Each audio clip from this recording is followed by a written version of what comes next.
Hey everybody, welcome to Zenny62.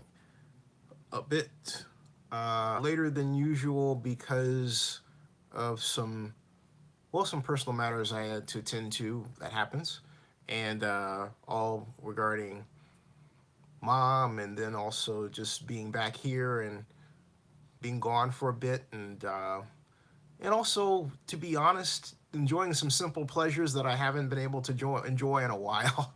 Like I like to go over to San Francisco, and I have favorite places I like to eat, and I wanted to go there, and that sort of thing. So and then of course we had the live stream yesterday, Oakland Athletics Fan Fest, which is a ton of fun, and I'm glad that you all were able to tag along and enjoy that.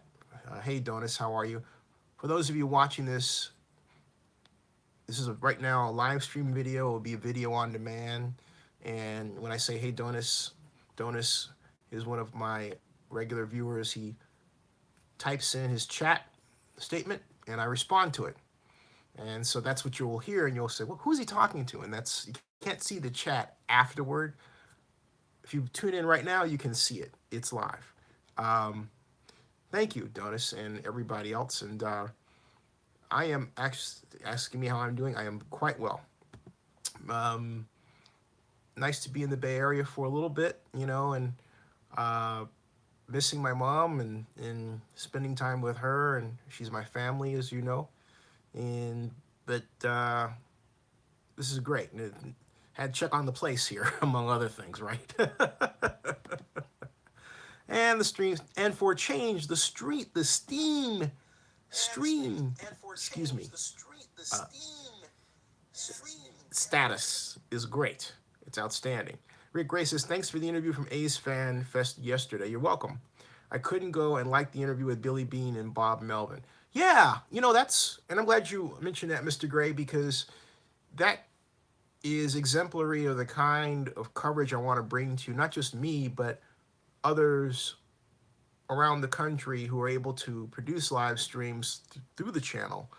And it doesn't have to be me, and therefore I don't have to worry about being in Oakland or Atlanta or Chicago or Denver, because ideally we would have correspondents there that can live stream whatever event they happen to be able to live stream, right? And in the way that you saw. So that's the objective here. That's what I'm trying to build.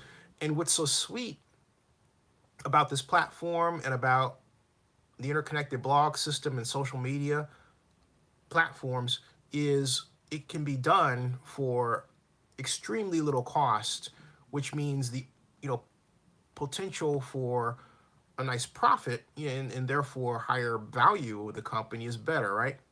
And Rick Ray says, no waiter lawsuit questions tonight. Sorry for asking the same question over and over. Rick Ray, I apologize for admonishing you the way that I did. That was not right of me to do it. I have to get used to that because I have to get out of my own world sometimes. You know what I mean? In other words, there are things, you know, that I may not be comfortable with in terms of intellectual knowledge. And if I were placed in that position, whatever it may be, undoubtedly I would ask you, questions over and over again just to get the concepts down. That's okay. And it's interesting how the brain changes because um, I'll get to you in a second, Mr. Dow. Daniel Dolby wants a shout out. Um, hey, Daniel Dolby, how are you?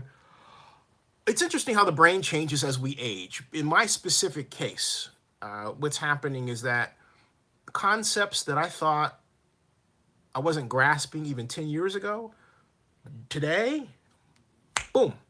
For some particular reason, they just latch onto my brain. My brain efficiently processes them, and I get it. And it could be anything from a particular financing vehicle to the concept of a blockchain to whatever, right? I'm after years and years and years, I suppose, of training and system dynamics, my brain is finally trained to absorb and process complex ideas. As a result, and plus I through this medium, explain complex ideas or try to explain them in a simple way. Someone told me a long time ago, if you can't explain something that's complicated in a way that's simple, you don't know it. Okay? And then turn around and break it out its details. And that obviously, by the fact that I'm telling you this, stuck with me. And Donut says, you're going to the Olympics game in South Korea to cover it? No, but if you know someone in South Korea that's going or is there that would love to cover on our behalf, please introduce me to them. Black Lion, how are you? Well, in love, and welcome to everybody. And too bad Barry Lee is not here. Maybe I'm a bit too... Ha! Just as I say, too bad Barry Lee is not here. There's Mr. Lee. Hey, Mr. Lee, if you're going to, first of all, tweet it. If you could find the existing tweet and retweet that first, that would be fantastic. And then any other tweet after that, just simply use hashtag NFL, hashtag Grammys, hashtag Raiders, hashtag Oakland. Okay? So, and T. Cooper. Hey, T. Cooper, how are you? How you doing? And yeah, the Fan Fest was fantastic. Before I talk about this, I just want to say that this Sunday marks the beginning of the official final week before Super Bowl 52. That's right. That's Super Bowl 52, where I predict the Philadelphia Eagles will beat. That's right. We'll beat the New England Patriots 31-20. We've talked about that before. Those of you who are around, right? And I'm saying it again. That's going to happen. It's definitely going to happen. Absolutely. Yes, indeed, it's going to happen. Now, what if it doesn't? Rick Gray has a comment here. Rick Gray says... Excuse me for a second. Rick Gray says, that's a good point regarding what I said about explaining, complex things. Explaining a complicated situation and making it understandable to people who aren't in the everyday is very important, and great trait to have. I strive for that too. Yeah, and I'm not quite there, but I'm trying to get there and stay there, right? Barry Lee says, just moved into my new mobile home. Hey, outstanding, Barry Lee. How do you like it? And maybe you can get us a live stream tour one of these days, right? So Barry Strong, we always say hashtag Barry Strong. That was, who started that actually was John Marks. When Barry was going through his surgery procedures, and Two Ball says, I hope that Daniels don't reach 1K subscribers, something like that. I don't know what that's all about, but moving along. Okay, so let's go over things in their order. As I talk to you right now, Super Bowl 50, the recap of Super Bowl 50 is on the NFL Network. Super Bowl 50, of course, pitted the Denver Broncos against the Carolina Panthers. Actually, the Broncos were in white. They were the visiting team. The Carolina Panthers were the home team. It was at Levi Stadium, and I was there. One of the best Super Bowls I ever attended. Not the best. Been to 9. That was my 9th. Was my 9th or 10th? That was my 9th. Yeah, that was my 9th. This one would have been my 10th. So, Rick Gray says, your tag for the live stream mentioned A's Stadium. It did. I'm going to get to that in a bit. Corey Brown, how are you? There's a lot to talk about. Philly will upset New England 32-27, he says. All right. First of all, I talked to you about Super Bowl. Then we got to talk about the Grammys. All right? Because the Grammys opened, the Grammy Awards opened with an amazing, absolutely amazing routine, a performance by Kendrick Lamar. If you didn't see it, fire it up. I'm going to read to you the partial winners list of Grammy, those who are in the Grammys right now. And, just I'm going to do some separate vlogs on that and get back to vlogging about pop culture, which is what I used to do a lot of and stopped doing. Record of the year is 24 Karat Magic by Bruno Mars. Album of the year, Bruno Mars. Song of the year, That's What I Like, winner.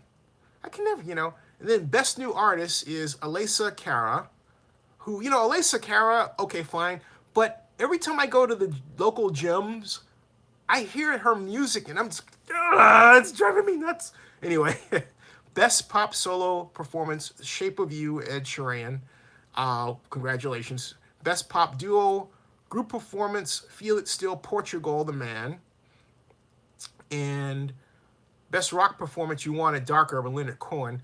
But like, for example, Feel It Still, I've heard that over and over and over again, right? It's like, oh my, come on.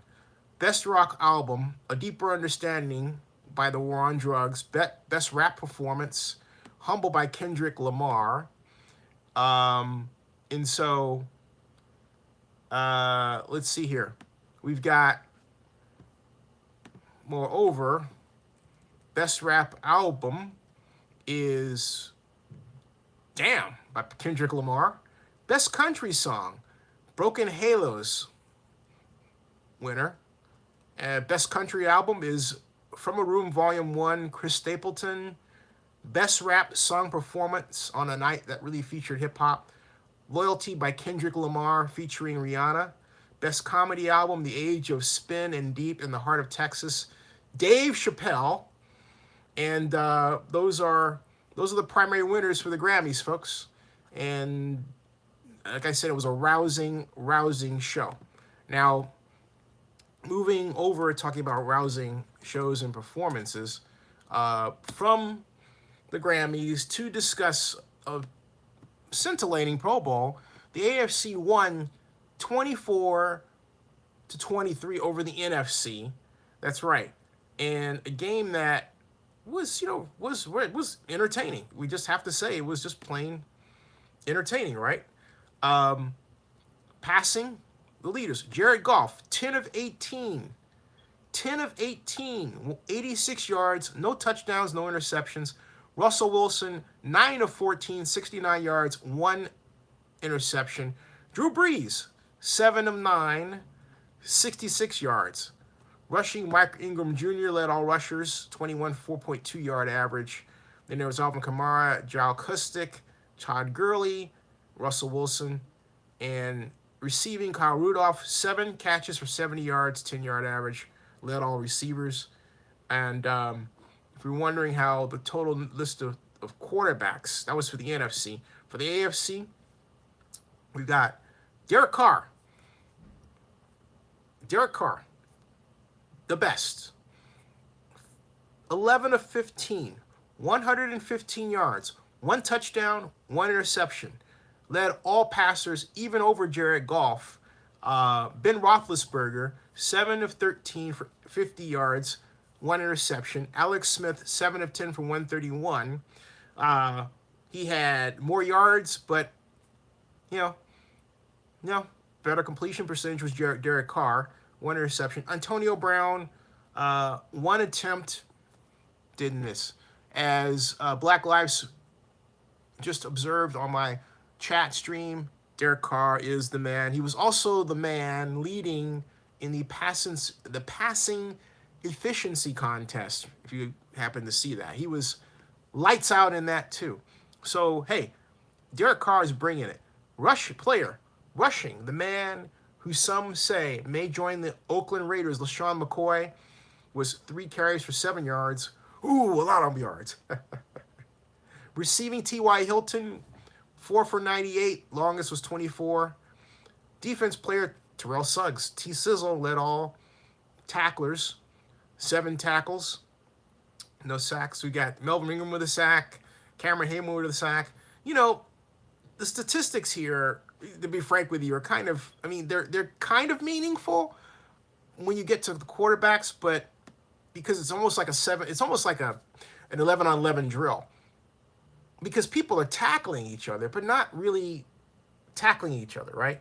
It's more like, okay, you hit me, I fall down. That's kind of like a gentleman's agreement. In other words, you don't have to hit me hard, I'll fall down, right? If you brush me, I'll go by you. But if you hit me, I'll fall down. Otherwise, I know that if I don't fall down and you hit me, the next time you're going to really crack me and I'm going to get injured in the Pro Bowl, okay? So there you go. As Rick Gray says, the NFL non-tackle Pro Bowl game. They should have given them flags and just let them pull the flags. I couldn't believe the lack of tackling. That wasn't football. That's interesting. That's an interesting point. Rick Gray adds there was no blitzing and no tackling. That's why Derek Carr did so well. Stats are a joke in this game. I agree to a point. I think stats for quarterback are a reflection of the system that they play in. In other words, let's take the first play of the game. That was Drew Brees, and he ran one of my favorite plays. It was a short sprint out to the right. Actually, it was kind of short sprint roll, like sprint roll this way, just to where the offensive tackle is, and sideline pass to the split end that was just completed. It was just completed, right? It could have been intercepted, but that was design. I looked at that and I thought, by design, that worked. And it was executed quite well. So that's how you have to look at it. It's how well did the play perform? Did it result in a wide open receiver? It did a couple of times on that drive. It was interesting to watch from that perspective. So I say for that reason, in other words, it's great to watch a play unfold against a particular defense that's a base defense. For that reason, if the quarterback is given the gift of a wide open receiver and then misses, and that's reflected in the stats, you have a story, right? Just say, all right. Black Lion says in 2017, Carr was blitzed time and time again and still had a great season. The kid can play, period. But Black Lion, I think that Rick Gray is talking about in the Pro Bowl specifically. I don't think he's trying to take anything away from Carr. He's simply talking about the fact that, it's a gimme kind of game, right? And that's I don't think he's trying to chat derisively about Derek Carr. Richard Haig, how you doing? Hey, great to see you, my friend. And Desmond Davis says, I haven't watched the Pro Bowl in years. Barry Lee says, a lot of people are saying they would like to see the Pro Bowl move back to Hawaii because of Orlando's wet weather. Yeah, boy. I think the NFL should let cities bid for the Pro Bowl in much the same way that cities are allowed to bid for the Super Bowl. If you have an NFL city, let them bid for it. Let Oakland bid for it, right? And Orlando's not even an NFL city. How come the Pro Bowl can't be in Oakland, the Coliseum? The Raiders should really ride herd on making that happen, I think. And I really do. And so Rick Gray says, Major League Baseball All-Star Game is only a game that hasn't gone fake. NBA has no defense. They are going for a 390-point game this season. NHL is also no defense, and now went to gimmies 3x3. I always thought that the All-Star Game was more or should be like a party time, right? This one moment where everybody can get together and celebrate the NFL, the NBA, Major League Baseball, and NHL, right?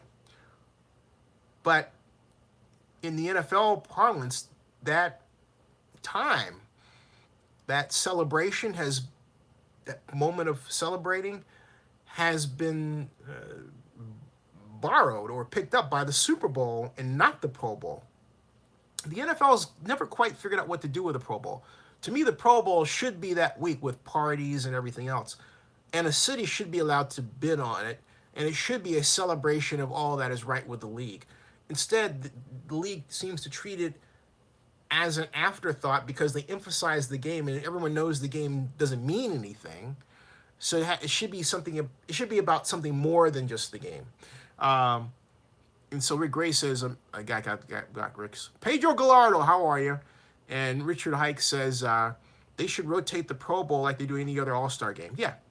Pedro Gallardo says, I like it when the Pro Bowl was after the Super Bowl. It gives me a reason to watch it before I have to wait for football for 7 months. Yeah, that's a great point. That was a fun part about it. But I think what happened, well, I don't have to say I think I know. What happened was that after the Super Bowl, people just lost interest in the ratings tanked.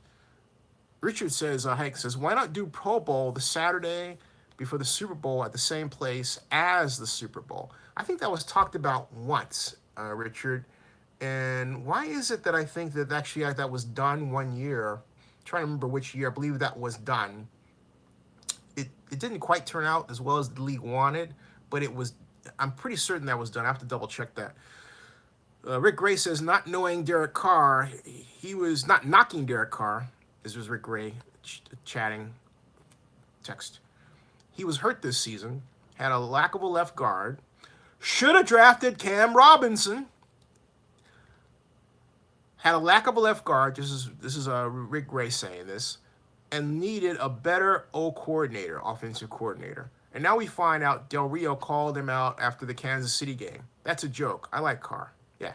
So it is unfortunate to find that out. It really is.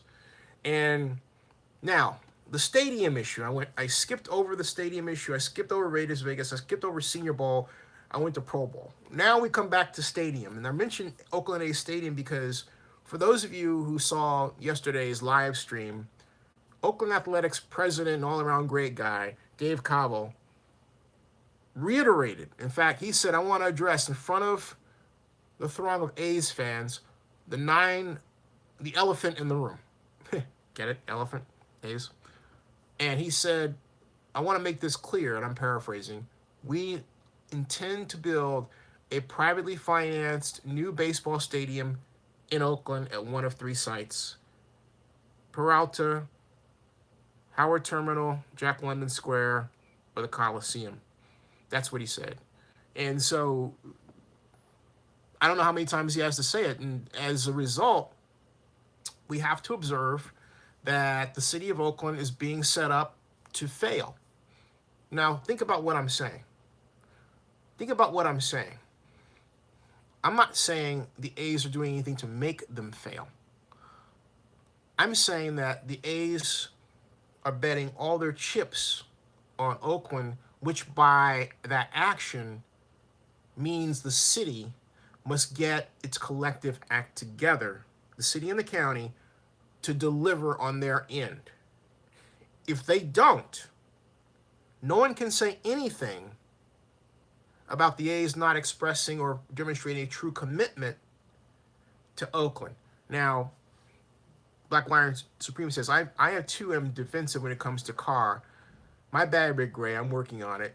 Yeah, everybody loves Carr. You know, my feeling, I've said it before, and I'll say it again, is that it's not really the greatest idea to anoint someone a starter without having them compete for it. Unless, of course, they were Peyton Manning and you're willing to go through the pain of his growth process as the Colts were. But then, of course, that was at a time when coaches had more opportunities to work with a player and develop that player. Changes in the collective bargaining agreement make that harder now. So you have to actually design a system that is both simpler in terms of number of plays, but yet more complicated in terms of what those plays can do. You have to think of it like a Swiss Army knife, right? Each play has enough adjustments in it. It's not just a run-pass option. You can have a play that has 3 different adjustments, right? Specifically, one, a run-pass option, and then if it's a pass, a receiver option, so that if the defense leaves the middle of the field open, say the split end runs that way or the tight end, okay? And then another option, which would be throwing the quarterback's options in terms of 1, 2, 3. So basically, that's an example of one offensive play that has 3 options. Run, pass, and then with respect to the pass, the receiver has an option, and the quarterback has the options of progressions, okay? In some, add a fourth. And the fourth, it would be the option of throwing a bubble screen on top of the run-pass option. So you have plays like that. You have a play that you fake The read option, okay, so you decide you're not going to keep it yourself or keep it, but you're gonna fake the handoff to the dive back, and then you've got your flanker running your bubble screen over here. You can throw it that way, right? Because you already decided you're not going to run, so you're passing. You can throw it this way, or you might have the split in on a fly pattern. So you can either throw it here if the cornerback, or if the cornerback is kicking up to stop it, throw deep, right? So you've got option to hand off, which you don't do, or run, which you don't do as a quarterback, and you can throw either to 1 or 2. Or if you like, some people turn that around. They say throw deep first and then come back, right? Or if you have the safety deep here pre-positioned, and then you've got, let's say you're playing a 5 defensive back system, let's say 2 down linemen, 5 linebackers, and 4 defensive backs, right? Which gives you flexibility. So you have one DB out there already so that you can cover the deep pass and the bubble screen. So over here, you have the tight end backside going deep, right? That if you have the time to get there. Sometimes you do. Or even if you don't, and pre-snap you realize, hey, look, that's covered over here. I'm just going to fake in this direction, and then I'm going to throw to my tight end, right? That is all in one play. That's called a packaged play. And it's within that context that you have to think about the development of Derek Carr. And that's why what Bill Musgrave was trying to do was so nifty before Jack Del Rio decided it wasn't, because they got tired of Musgrave trying to throw passes when it was 1st and goal from the 1, 2nd and goal from the 1, 3rd and goal from the 1. You get the idea. Okay. And whatever argument they had, which I haven't been privy to yet, I can say, and that was the beginning of the end. It was the beginning of the end. Now, sorry I missed your comments here. Rick Gray says, Howard Terminal is too cold, and anyone that goes to Jack London Square at night will find that out during the summer. Peralta is too small and no parking at all. Build it at the Coliseum and create your A city. Corey Duncan says, do you think the comeback from Derek Carr to start off on a good season next year from the All-Star was a comeback that was nice, Raiders not to cut you off? Oh, well, I think it was nice that Derek, look, does it help the Raider brand for the best quarterback to be Derek Carr? Unquestionably, because it helps with, merchandise sales. Someone will see Derek Carr and they'll think, gee, some kid out there somewhere, some adult will think, I'm going to buy that Derek Carr jersey that I put off. Or, hey, I like that Derek Carr. Didn't know about him before, but I think I'm going to go order one of those jerseys. All of that impacts positively the Raiders, both from an image perspective and from a financial perspective. So, yeah, there's no question but that the Pro Bowl helps a great deal. And as Nels Lundquist says, Derek Carr is his favorite AFC quarterback. Barry Lee chimes in with this. He says, did you see at the Pro Bowl when they were interviewing Drew Brees live when his youngest son went into the field just past the sidelines? Well, I didn't see that part, but I know that he had 3 of his sons that were interviewed by head coach Sean Payton to be ball boys. I don't know if you saw that or not. It was a photograph. It was cute. Yeah, they had them each write. Drew Brees had each of his sons write a basic essay why they wanted to be a ball boy, and they went to an interview just as they would do if they were adults. You write resume and cover letter, and you go for your interview, and you wait, and you get the job, or you don't. That's the way it goes. So Barry says Drew Brees was mad. I don't know. He was supposed to be on the field, though, Barry. I don't think that Drew was mad. He was supposed to be on the field then, and so I don't if Barry Lee is saying that his son got in trouble, I didn't see that part, But all I remember is the photograph about how Drew Brees' kids were going to be ball boys. And as a ball boy, you have to be on the field to do your job. So I don't think his son was acting out of line if that storyline was not a joke, and I have no reason to believe it was a joke. All right, so I think that's a misread there. You know, I think that's a misread. Anyway, um, okay, so we've got the Pro Bowl. We go from the Pro Bowl to the other favorite topic because we have the NFL draft coming up, and that is the Senior Bowl and some names that perform well that, you know, right now, you're going to say, who? What? You know, who's that? What? But, or you're going to say, oh, who should I look at if I'm a Raider fan or a Cowboy fan, right? So it's difficult.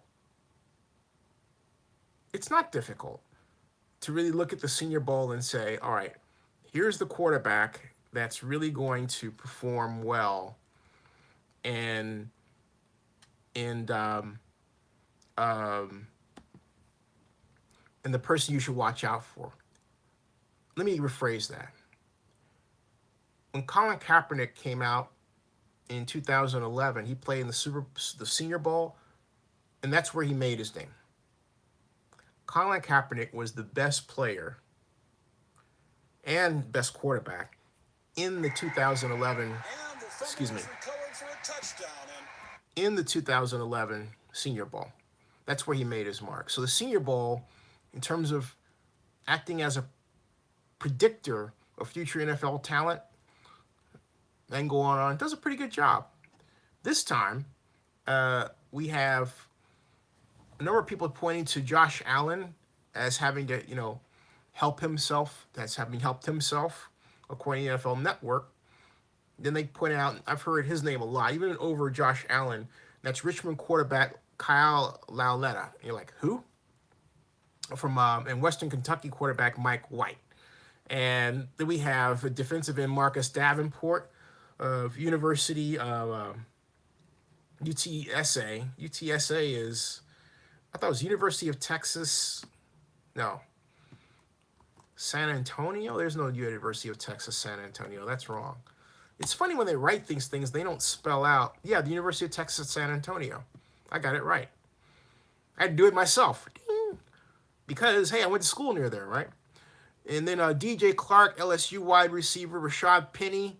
Rashad Penny, I'm telling you, is an underrated back. Rashad Penny is that back where he's sneaky from an NFL draft perspective because this is a person who I predict is going to be every bit as good as Bryce Love at Stanford for less money. So you can wait until the third round, maybe the late second round, and get Rashad Penny. Whereas Bryce Allen is going to be gone by the end of the first round. Bryce Love, excuse me, is going to be gone by the end of the first round, along with Saquon Barkley. But Rashad Penny, remember that name from San Diego State? He's a workhorse.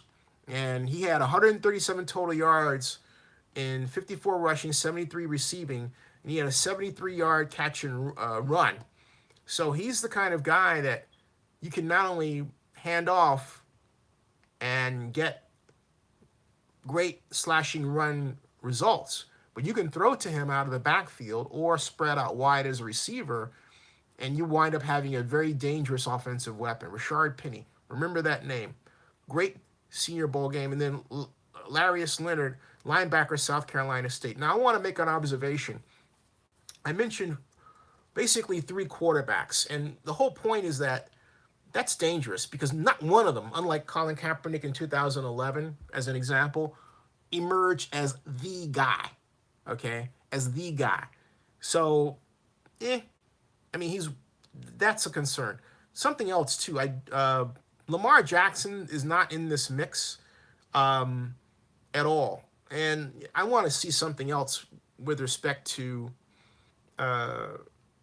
the outcome of the Senior Bowl, and because I don't believe we've got a great photograph of how everybody did. For example, Baker Mayfield played. Think about this: Baker Mayfield played in the Senior Bowl, but you didn't hear his name. Wah, wah. So here is the Heisman Trophy winner, just by not being mentioned, not stacking up well against other quarterback talent when it matters the most in these, prep games for the NFL draft, right? And so that's something to really think about. Now, I'm not going to go out on a limb and say that Baker Mayfield will not be the first player taken because it's too early to tell. We still have a lot of performance meetings to go through, and pro days, and of course the combine before that, right? But you know, uh, I really this I really am concerned that none of these quarterbacks really distinguish themselves to a point where you can say that guy is better than anybody else. And I'm also concerned that Lamar Jackson is not in this mix as quarterback, and I think he should be. I don't know what quite is going on that he's not playing in these games, and I don't know if he's getting advice. I mean, bad advice like you don't participate in these things. But my point is, uh, it's a situation where, without being in these pro days, without being in the Shrine Game, or without being in the Senior Bowl, you don't have an idea of how Lamar Jackson not just stacks up against other quarterback talent, but how he works on a squad with other players preparing for the pro level. And that kind of valuable exposure also to NFL coaches can't be underscored. And whoever is giving Lamar Jackson advice, I personally think it's bad. They obviously have their reasons for doing it the way that they are. ESPN reports that Lamar Jackson has begun his NFL draft prep in South Florida, quietly going about his business while keeping a lid on what his plans entail. This was as of the 18th of January. It says, over the next few months, as draft anticipation builds, he is sure to become the talk on radio and television, the most scrutinized player in this draft class in the way Deshaun Watson and Teddy Bridgewater drew withering scrutiny before him. And this goes on to say, but there's a slight difference in that critics wonder why. But notice how, see, this is one of those racist articles again. All right? Now, you say, what do I mean, Zinni? What did Deshaun Watson and Teddy Bridgewater have in common? They're both black. Okay? They're both black. Deshaun Watson was an entirely different type of quarterback coming out of college than Teddy Bridgewater. No one mistook Teddy Bridgewater for being Michael Vick, unlike Deshaun Watson. For this ESPN so-and-so to put the two of them together like this obviously points to their race without mentioning their race, which makes it racist. It's like they're okay. Listen to this. Listen to this. Critics wonder whether Watson or Bridgewater can be successful in the NFL. The question about Jackson goes something like this: can he actually play quarterback? And then it goes on to say, although the Louisville tape and record books and pro cases say yes, and those who think they know better watch Jackson run and consider that license to denigrate his skill as quarterback. Now, okay, also, Jackson also played for Louisville, as did Teddy Bridgewater. So the author may be saying, well, hey, wait, I wasn't thinking about color. I was thinking about the fact they both played at Louisville and both are questioning their skills. But yeah, it's not. They're different quarterbacks. They're entirely different quarterbacks. So I'm just not buying that because I don't remember anybody questioning at all if Teddy Bridgewater could play the game, play quarterback. But there are people who are really stupidly doing that with respect to um, Lamar Jackson, even in a way that wasn't even done with Deshaun Watson, and Watson called out the racism. All right. You know, I hope we get to a point one of these days in my lifetime where we just kind of stop this stuff. Maybe I'm dreaming. I don't know. I'm going to get back to your comments. And so, uh, Miles Lindquist says, thank you for predicting the Eagles win. You're welcome. Black Lion Supreme says, Joshua Jackson, cornerback, Iowa. Barry Lee says, hey, I had a long day of moving, so off to bed. I'll see you. Black Lion says, good night, Barry Lee. And yeah, so I've talked about the Senior Bowl and that. I'm going to move on from that and wind my way back to Raiders Las Vegas. Now, and I'm going to tweet out a tweet. Tweet a little tweet of me. Let's see here. I am going to tweet out this tweet, but also include hashtag Las Vegas. I am going to explain that there is one other bombshell that has happened, which I want everybody to keep an eye on. And I say keep an eye on it because it could point to other developments, other similar allegations, although I hope not, which impact casinos and other players that may be involved with the Raiders stadium. And that's this whole sad episode with Steve Wynn. And that's all I have to say. I think if you followed, even parenthetically, what's happening in Vegas, you know something about the Steve Wynn allegations. I can only say that I hope and pray that the problem there comes to a resolution that works in everyone's favor. But as I understand it, the Wynn Resorts has lost several billion in value already because of this. Was it $2 billion in value by one estimate? So, and they put a lot of, I understand some projects, I haven't been able to confirm this, but I understand some major projects have been put on hold. So now everyone's waiting to find out where the shoe's going to drop next in Las Vegas. Now, does this mean that people are going to stop visiting Las Vegas? Heck no. Not at all. Las Vegas visitation problems are not going to have nothing to do with this at all, and they will not.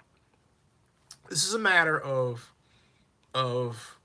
simply, and I think purely and simply, having book value and investor value and investor monies be impacted by this problem. So, have you all followed the Steve Wynn issue? Those of you who are tuned in right now, are you aware of what I'm talking about? I would think that you are. But you have to understand, you have to ask, what's next? I mean, if you type Las Vegas and then sexual in Twitter, you don't get anything about a strip club or, the Bunny Ranch. You get mentions of Steve Wynn all over the place. What's next? What's next? So there's that issue. And then, of course, there's the problem with the community benefits agreement not being signed. And I remind you, folks, that we are now headed into the 5th month of the Raiders being behind schedule in the completion of all of their documents. The 5th month.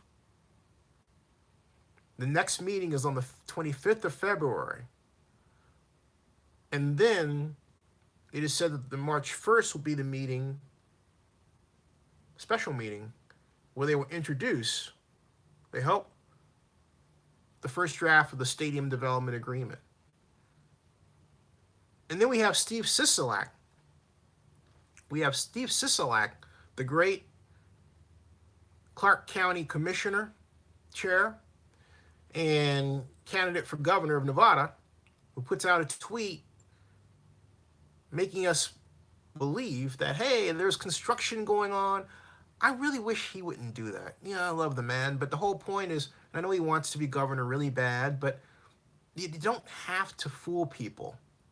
As I said on Twitter, Commissioner Sisolak, Chairman Sisolak, you can tell the truth and people will love you. And the truth is, there hasn't been much done there. He took a photograph of earth-moving equipment, that little bundle, and it just sits there, and it's sat there, and that group of earth-moving equipment devices has just sat there in that place for a few days now, for a couple of weeks now. And the channel digging, you know, it's going along a slower pace. They're still exploding when they are able to. And then I believe in February you have more rains coming. Like February, was it 4th? 7th, somewhere in there? So, more delays and setbacks. How many can the project sustain? Okay, we have a deadline, May 16th. Do you really believe that University of Nevada, Las Vegas President Lynn Jessup will actually pull the plug on the Raiders when that deadline comes up, if the Raiders don't make it? He could. It would be within his right to petition the stadium authority. But would he do so? What about the non-relocation agreement that's not signed? What about the clause that says, hey, if there is a special tax of any kind imposed in a way that impacts the Raiders, it renders the non-relocation agreement void? And get this, here's the domino effect. If that is rendered void, then it essentially kills the underpinning, the very legal, financial, insurance underpinning, the bond underwriting. Ooh. So that's a big problem, okay? That's a big problem. D. Nas, I'm not saying the Raiders are not going to move. I'm saying, again, what I'm doing is I'm carefully constructing a picture of the situation as it is. I give you both the positives about it, if you look at it from a Vegas perspective, and that positive is, hey, you know what? The GOP tax bill didn't pass. Had the GOP tax bill passed, it would have been a bigger problem. I also give you the negatives. I'm laying out for you the road that the Raiders are traveling along. And I'm trying to give you a picture of what it really looks like. The good, the bad, and the ugly. As Steve Jobs once said, the journey is the reward. I'll modify that. Looking at the path, walking the path is fun. It's fun. It's fun. It's fun to see how this unfolds over time. To watch and see if the real mastermind of this, not Jerry Jones, not Mark Davis, but Mark Bedane, can overcome all of these obstacles without tossing his cookies in the process. And yes, I did say it just like that. I did say it just like that. The man's got a big weight on his shoulders. But people who know him, Mark Bedane, Mark Davis, tell me that it's Mark Bedane who drives the show. And obviously he does by his presence. And then Davis just sort of signs off on what he does. Okay? So that's the real, that's the real picture. That's the real action. I call it Bedane watch. You know, maybe I should establish something called the Bedaneometer. right? In other words, whenever Mark Bedane has a great week, the Bedaneometer goes to 10. Whenever he has a bad week, it goes back to 0, right? So it's like a Bedaneometer. And then maybe I have it with a photograph of him, and I have this arrow that goes back and forth, right? The Bedaneometer, I just call it Bedaneometer, back forth, right? Yeah, I might build something like that. So where's the Bedaneometer today, isn't he? Well, here it is, folks. Oh, it's here. Oh, it's right in the middle. And then you can explain why. It'll be kind of like the doomsday clock, right? You know, are we closer to midnight or not? Something like that. But that's the situation. And then, if I haven't told you before, I will tell you again that 872 laborers right now have the only union with a project labor agreement. What that means is that they are in a great position to bargain for wages and benefits on a stadium project, whereas the other unions that would be involved are not. Ooh. And a number of those unions have better relationships, I am told, and I read, with African American contractors than 872 laborers have had. In fairness to 872, they do say that they have excellent minority outreach and excellent track record. However, there are documents of history that challenge that. But I say this. It's clear to me that Tommy White has fashioned himself into a really great power broker for his union workers. That's unquestioned. He is perhaps the best politician, one of the best politicians in Southern Nevada right now. Unelected. Okay. That much is certain. But the stakes are so high with this. The money to be made, so my reputation, if not dollars, so great that everyone wants their piece of this. Everyone wants their cut. And this all is going down in Las Vegas, which is known for everyone wanting their cut. Right? There's a part of me, you would say, Zinni, why don't you just make predictions about this? There was Dean Nash says we were at midnight talking about the Bedaneometer. Look, my background's in urban planning. And when I was a kid, John Portman was my hero. Who's John Portman? He was the great architect developer of the Hyatt Regency hotel concept, starting with the Hyatt Regency Atlanta, where he's based, and then, of course, what was called the Hyatt Regency New York, and, of course, the Hyatt Regency San Francisco here, with perhaps the most famous lobby of all in the Hyatt Regency chain. I was introduced intellectually to John Portman's work when I was, 12 years old, okay? So I love building, planning the urban environment. That still is within me.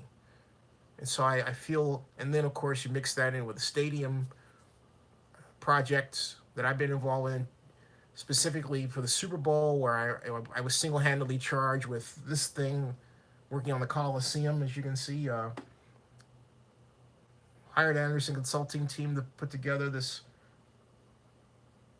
plan for adding over 12,000 more seats to the Coliseum, which can still be used today, I might add. Yep. So, put all that together, and it spells I'm giving you a point of view you can't get anywhere else. Hey, welcome to Zinni62. I'm glad you just joined us for my discussion regarding this. If you have any questions, fire away. I know it's late. It's 11:13 here, which makes it what, 2:13? Yeah, 11:13, 12:13, 1:13. It's 2:13 in the east. Ooh, no wonder. Is that right? 2:13? It's 3 hours, right? 3 hours. Yeah. Is that right? 11 to 12, 12 to 1, 1 to 2. Yeah, 3 hours ahead. So, oh boy, those of you back east, you're kind of like, oh man, I'm going to sleep. And normally, if I were back home, I would stop at 2:30 if I were going on this far. So I'll stop at 11:30, which is 2:30, and yeah, we'll do it that way. Um, I'll do it that way. Black Lion Supreme says, or chat texts. You're giving us the background of all the excuse me, you're giving us the background of the man who should have been in charge of all sports operations in Oakland. Hey, thank you very much. I appreciate that. Thank you.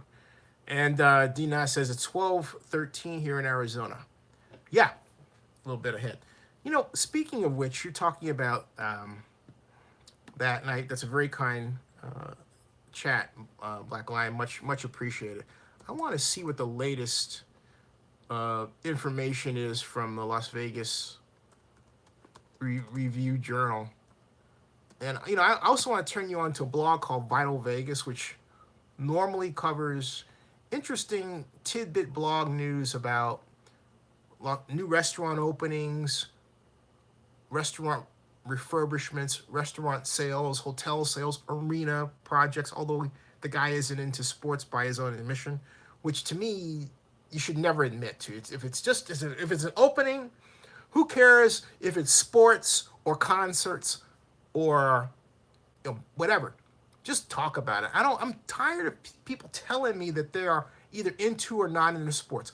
Which reminds me, folks, I want to inform everyone of this. I had an exchange with a fan, a positive one, on my video from the Fan Fest. And as we were talking about the stadium issue, we're about to. No, we hadn't even gotten into it. I just said stadium, and two people walking by on their bikes, two women, decided they were going to shout and say, no stadium, from a distance. So, and this is on the video, I encourage them to come forward. And they said, to make a long story short, we don't want the stadium here because it's going to bring low-wage jobs, $13 an hour. That is wrong. The average stadium wage over a yearly period is, get this, it's $68,000. That is roughly $32 an hour, not $13 an hour, as it would be for the standard food service worker, or about $27,000 a year. No, it's $68,000 for the average stadium worker. Make sure you write that down, jot that down, tweet that out, put that on your Facebook page, put that on your blog, put that on your Instagram account, put that on your Snapchat, put that on whatever social media platform you happen to be using that no one's ever heard of before, because there's a lot of them that people haven't heard of before. I'm on a lot of them that people never heard of before. Some that you might have heard of that aren't used widely like they used to be, like Dig, for example. Put it out there, okay? The average stadium salary, annual salary, is $68,000. And you say, Zinni, who's that according to? It's according to the hiring website, jobs website called Simply Hired. That comes from Simply Hired. And it shows you the range. 68,000 is in the middle. Now, what kind of jobs does that compare to? Well, it compares to nursing, job. Yeah, nursing. I mean, it's not bad. All right? So the whole point is, and the two women were saying, we want to spend money on education, community education. I get what they're saying. But the problem is that when you do that, and I'm not advocating against this, I don't want to be misunderstood, but here's the problem. When you do that, okay, singularly,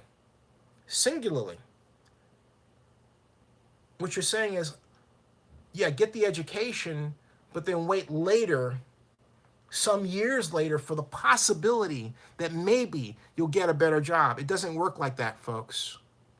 We have a lot of over-credentialized people already. We started the credentialized society 20 years ago. We are well into what I now call the over-credentialized society. Okay? And think about this. Every year we're producing people who are over, 18, right? They're entering the job market. So the competition continues.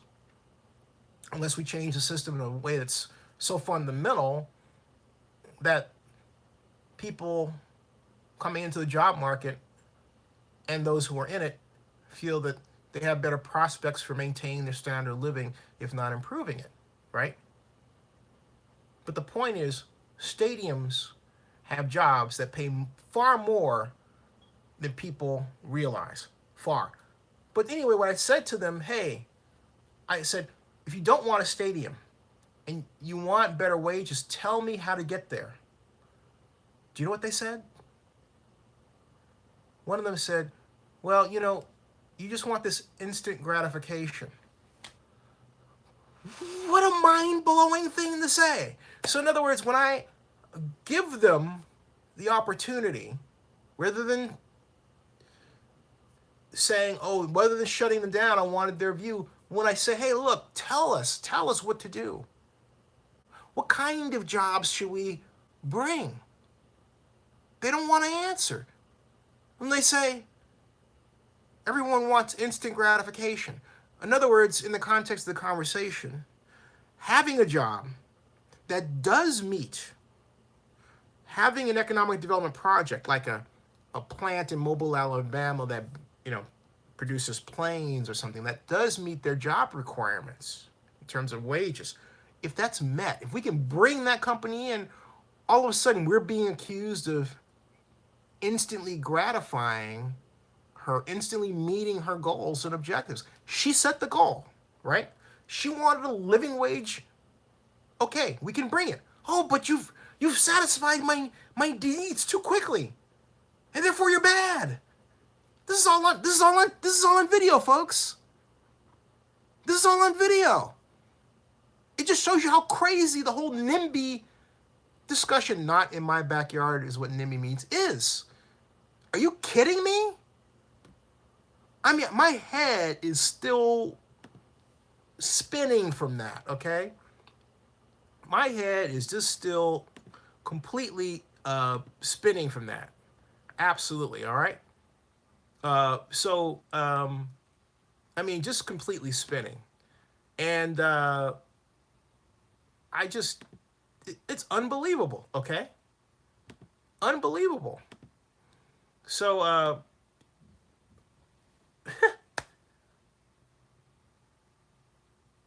I still, I don't want to replay it right now. You can go and see it. I should put up the link for you to go and see it, but in fact, I will do that right now because it's something that you should definitely have a gander at if you haven't before. It is, I say again, a crazy making discussion. It is the most crazy conversation, the craziest one I've had at Zenny 62 in a long, long time. Hey, Rick Rice, welcome to the party.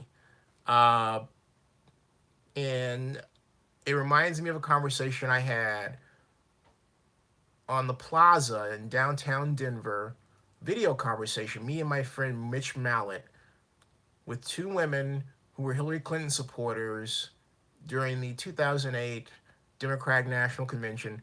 They weren't even Democrats. They weren't not even truly part of the convention. They just came down the rabble-rouse in favor of Hillary. There were a group of people that called themselves the Pumas. I forgot what the acronym stood for, excuse me. And they were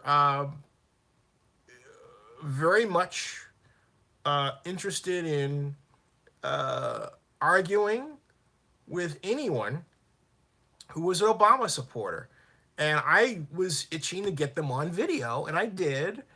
And I was, and Mitch Mallett came in and just took over beautifully and had a really smart conversation. And you know, the way they were, unfortunately, is they were a lot more respectful of Mitch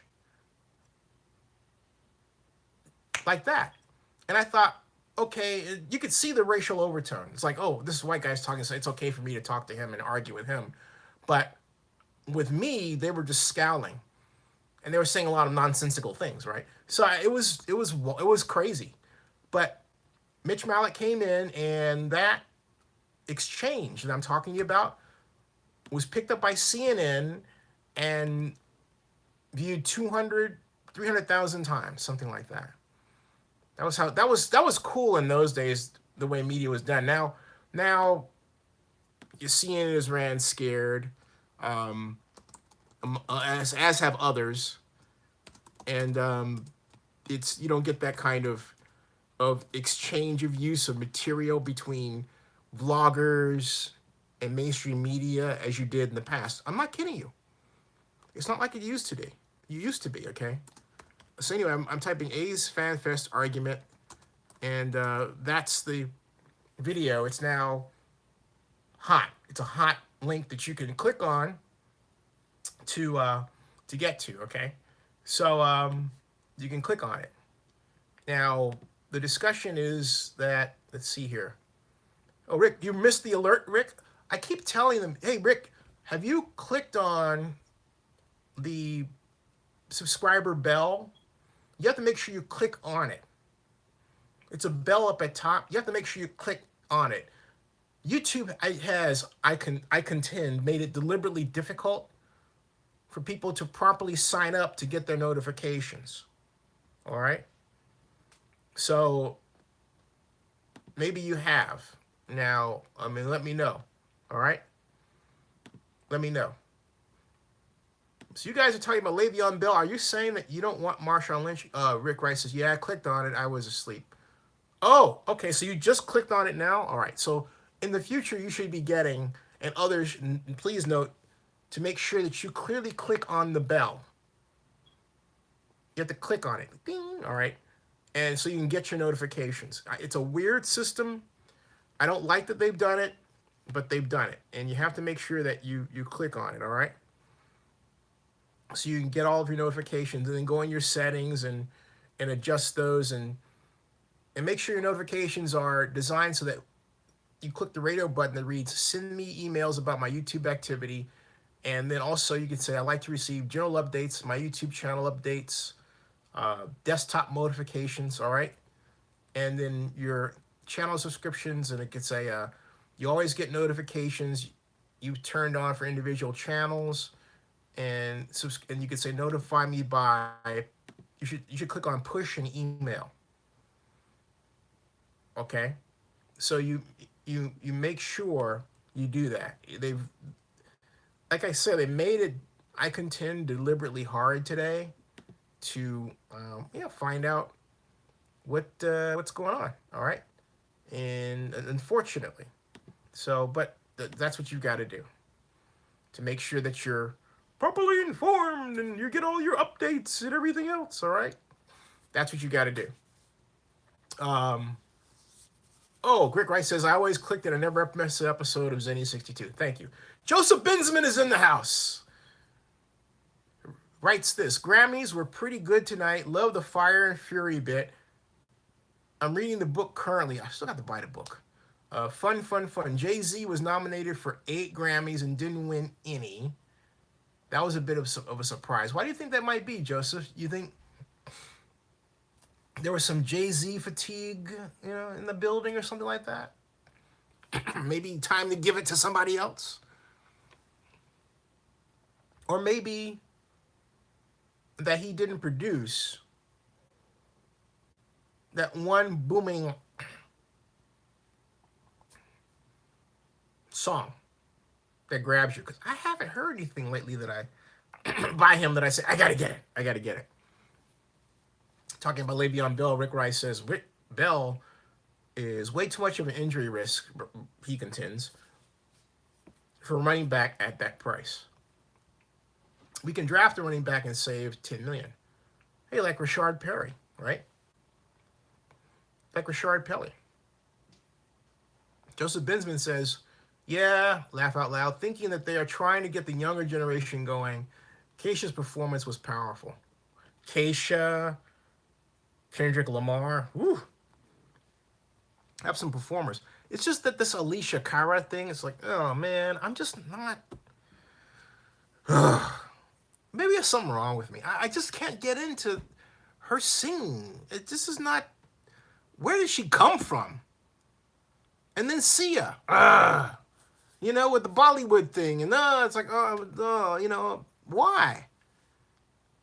And suddenly it's pushed at me. I'm thinking, why do I have to be into this? It's like, it reminds me of the extreme in like the computer music that people would use to signify the future in some sort of movie about the future, and you would think, okay, that's what they're going to be listening to way off, decades later, right?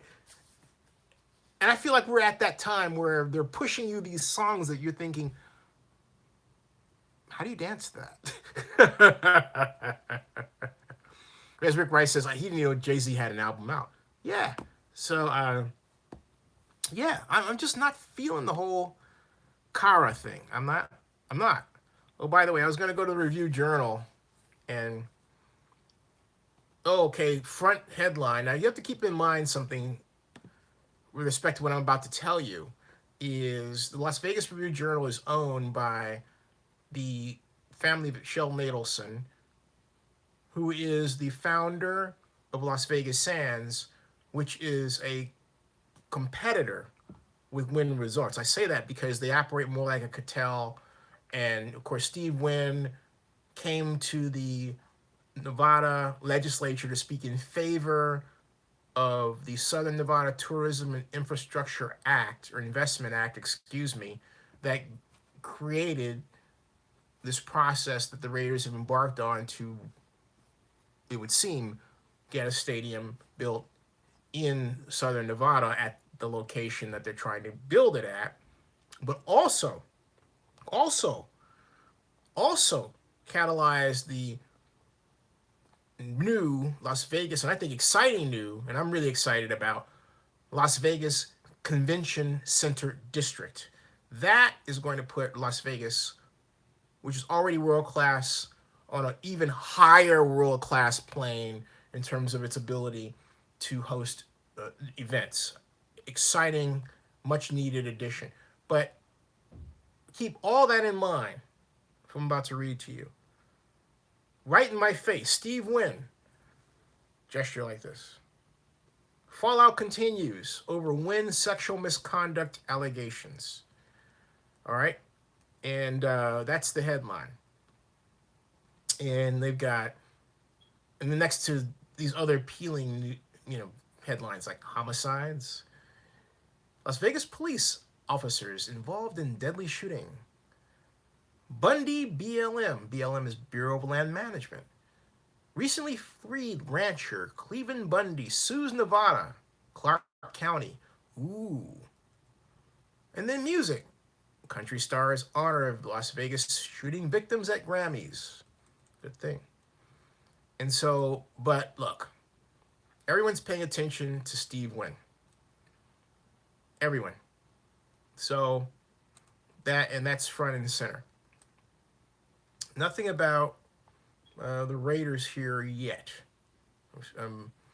Shootings, homicides, local Vegas, entertainment, local Las Vegas, food, Interior Secretary, East Las Vegas. They cover a lot of shootings in this publication. Golden Knights coach Gallant draws praise. Trump prepares for his first State of the Union.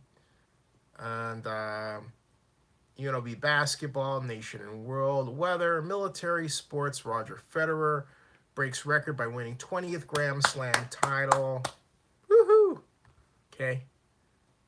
Nothing about the Raiders there. And then if I go to sports and I click on it, and they've got, let's see, they used to have, they've got it right here still, Raiders NFL. If I click on that, they've got First of all, the schedule for what was the Raiders, I believe. That's weird. At the Chiefs, Cowboys, they have the Raiders schedule from last year posted, which is kind of weird. They do it in a way that's weird. And then it says Derek Carr leads AFC to lucrative win for fellow Raiders. And then it says Gruden billboard services at Raiders Stadium site in Las Vegas. Oh, there's some interesting news. All right. This is as of Gruden billboard services at Raiders Stadium site in Las Vegas. It says the Raiders are coming with John Gruden. And they got a Raider billboard up there. And the sign facing south simply states the Raiders are coming. And I know where that one is. That was in one of my videos earlier. That's brand new. So, but that's it. They've got, all right, fine. They've got that. And the information about the regions, which you know about. And then this is planners should think outside the box on Las Vegas stadium parking. Okay, that's Rich Villoda's opinion. Rich is a good guy, I might add. Enjoyed talking with him when I met him. A lot of fun. So that's nothing there. So let's go over to the Las Vegas Sun. See if there's any fun under the sun. Las Vegas Sun. We have 3 locals making college commitments, including 1 UNLV. That's the headline.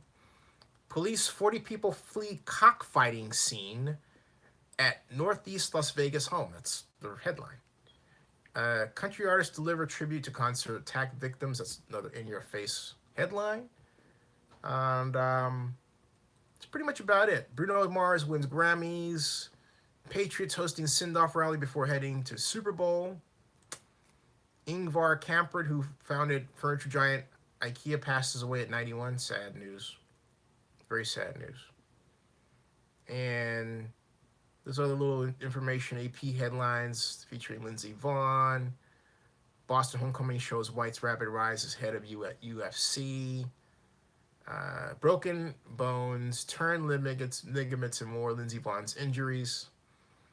Wow. They're all in on Lindsey Vonn for this one, Las Vegas Sun. You'd think that Lindsey Vonn lived in Las Vegas, right? And then editorial, as Las Vegas continues to grow, transportation must be addressed. But, okay, that's it. So nothing there. Maybe let's see the Nevada Independent. Anything rousing there? I don't think so. I looked at it earlier.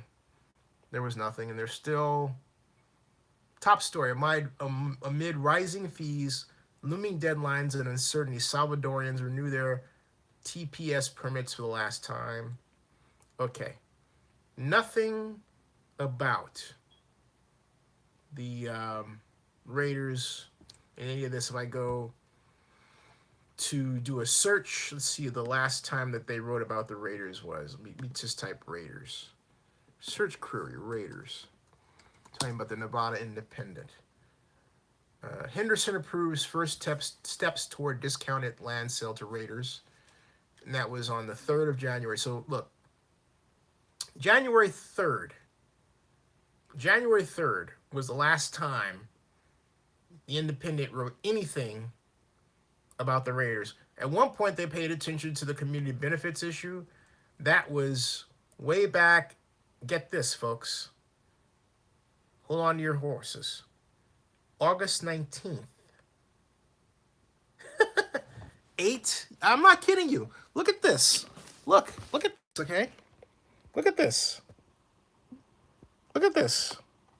As Raiders are draft a long-awaited community benefits plan, debate intensifies over details. August 19th. August 19th. That's 8. That's not a 9. That's not a 10. That's an 8. August 19th, 2017. So basically, given today's date and the fact that they still don't have it, it's taken, they've been futzing around with it about that long. Really longer. Think about that. And that's the last time the Independent wrote about it.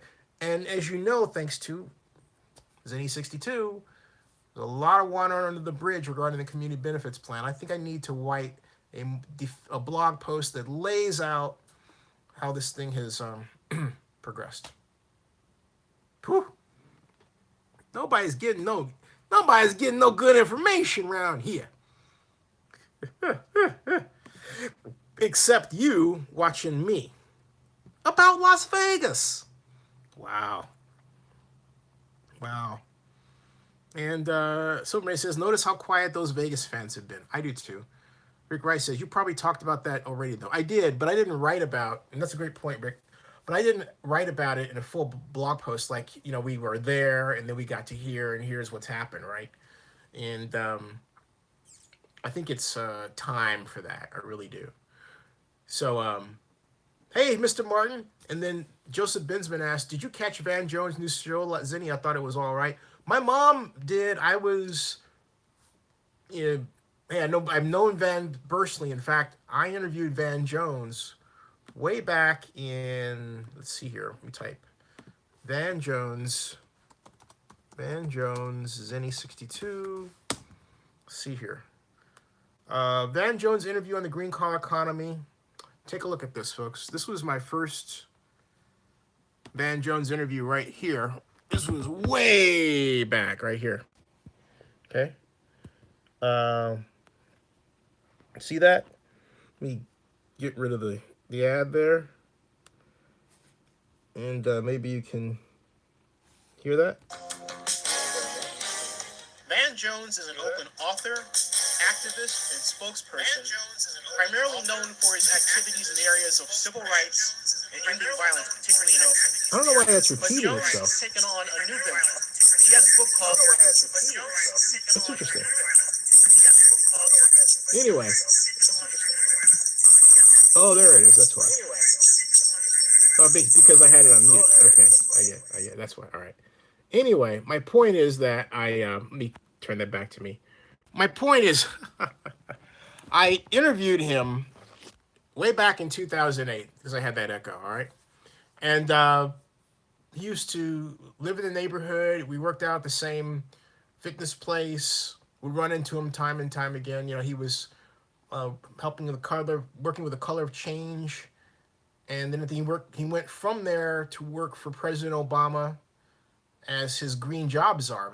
His book on the green collar economy, which wound up on the New York Times bestseller list, got him the job with President Obama. But Van had what some would call a radical past. But look, put it in perspective, I don't think what Van Jones did or was accused of doing is anything worse than what Steve Miller has done. And he is one of the main representatives for President Trump. Okay, just saying. But Van Jones, was so hounded by the conservative blogs at the time that he was quite literally drummed out of office. Yeah, so that's what happened. Somebody says, Sin City, I mean family friendly. Yeah, that's right. And Richard Hike says, love watching the Vegas stations talking about the potential lawsuit. The comment sounded like nobody wants the Raiders there. They don't, look, there's not, you have to remember something. There's not a great deal of excitement for something that the Vegas people themselves did not ask for. It would have been different if it were like the Golden Knights, where you had a rich benefactor who paid for it out of pocket, paid for the establishment of the organization out of pocket, helped build a new stadium, and created this homegrown brand, right? Then Las Vegans have something they can truly say is their own. But in the case of the Raiders, you don't have that. You have someone that, from one perspective, you could say tricked in Sheldon Adelson, the Nevada legislature, into voting in favor of a partnership and a project that he then later decided he didn't want to be publicly involved in. at least, because he felt that the same guy that he was advancing, Mark Davis, was working behind his back and trying to screw him. All right? And then you've got the ticket costs, and some people contend that some Raider fans are parolees, which is something I haven't heard before. And I'm told a significant population of Raider fans are parolees, and that's got to be some sort of myth. I don't know. All right, but and then of course as Silver Maze points out, Vegas has people from other places loyal to other teams. Absolutely, and that's the main problem. Hey, John Marks, how you doing?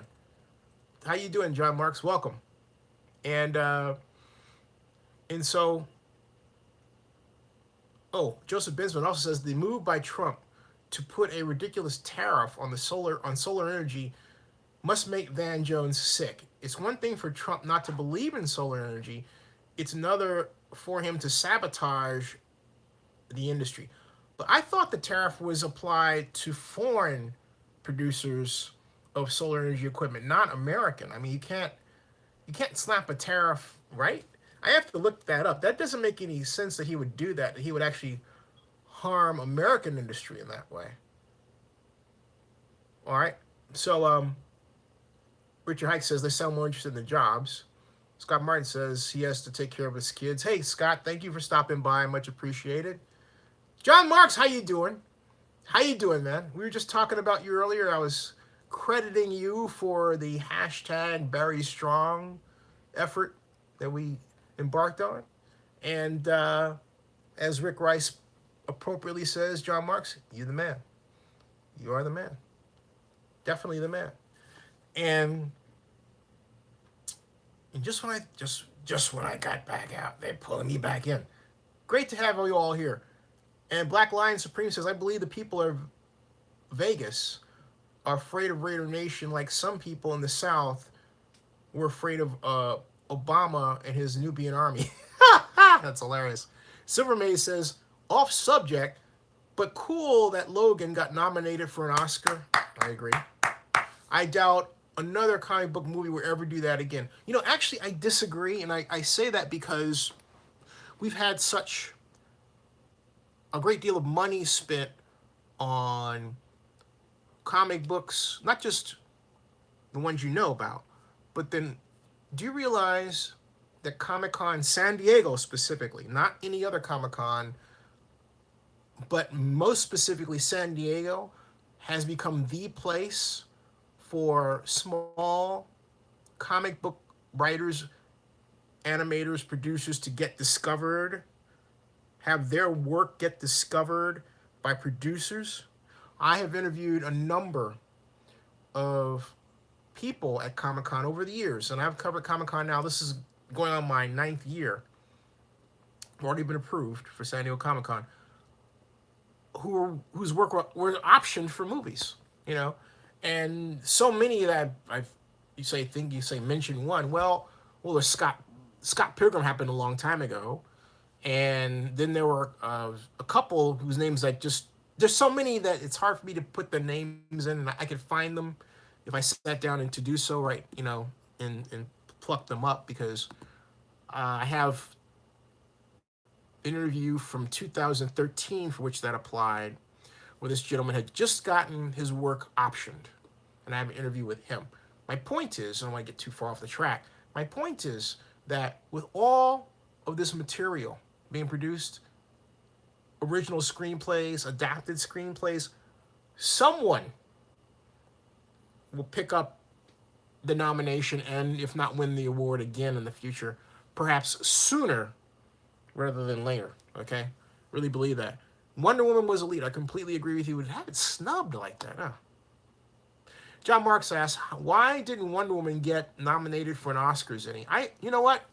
I'm going to go out on a limb and say that I don't believe they had as large a budget committed to marketing Wonder Woman for these Oscar nominations as they should have.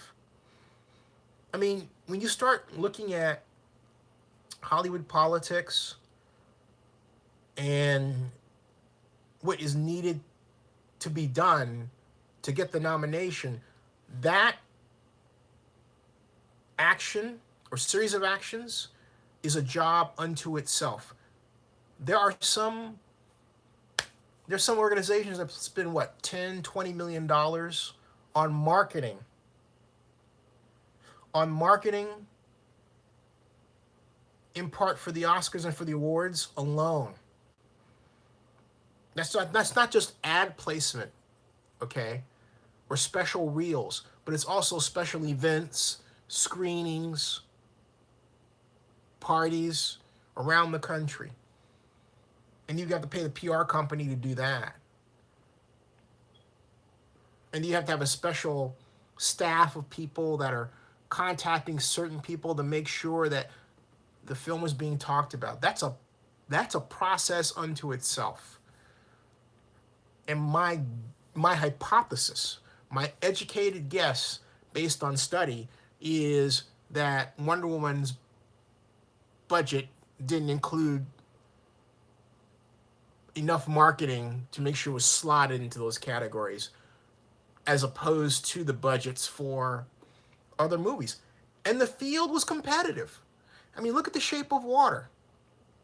Just one, I haven't seen the movie yet, but the clip that I've seen, the trailer I saw the other night when I went to see I, Tonya,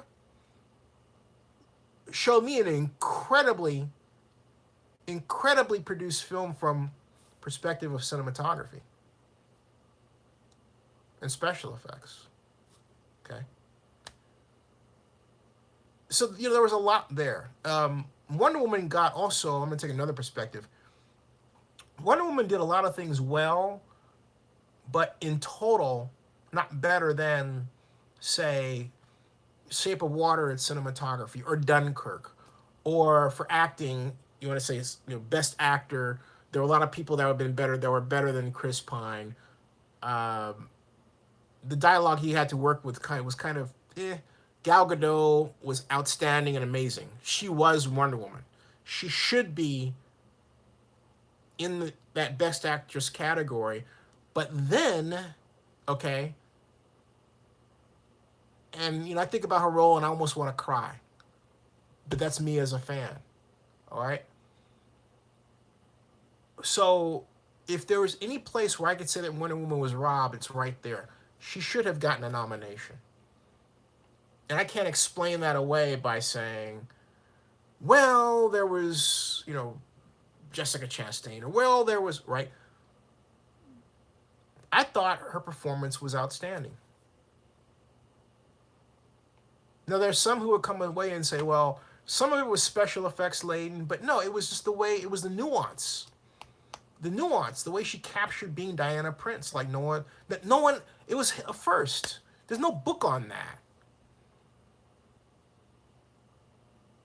Anyway, so Rick Rice says, interesting how Black Panther does. To see the Marvel movie for Black people.